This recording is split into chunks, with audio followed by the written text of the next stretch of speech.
So before 5, let's have a look at what else we've got in the news this morning. And we've got tougher sentences for some violent crimes coming into force in England and Wales. A new offence relating to knife crime has been brought in. It means if you use a knife to threaten others, you definitely go to jail. And we've got mandatory life sentences as well for anyone committing a second serious violent or sexual offence. Mike Pannett is a former police officer. Hi, Mike. Hello there, Peter. What changes? What do you think about these changes? Well, I think just like the rest of the British public, I think we've seen a great big deal of talk about knife crime over the last few years, and that each government are going to be getting tougher on knife crime, and each Justice Secretary has come out and made a different statement. Yeah. So not many of them come out and say, I'm going to be really weak on this. Yeah, exactly. Well, I'm going to cut Chris Grayling a little bit of slack here, because obviously he's taken over from Ken Clarke. But look, there's new legislation, there's new powers there, but there's going to be no real new manpower as far as the policing side of things are going to be concerned. And I understand knife crime is going down as a problem, isn't it? Or the number of the statistics indicate that.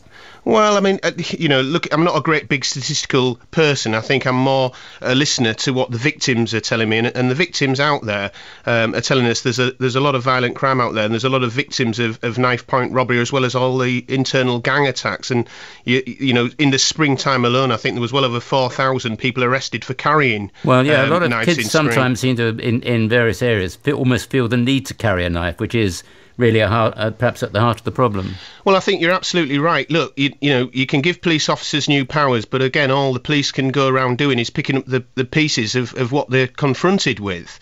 There's got to be a deterrent factor, but that deterrent factor needs to be backed up by, looking at the real root causes of why a lot of young people are actually going out carrying knives in the first place, Peter.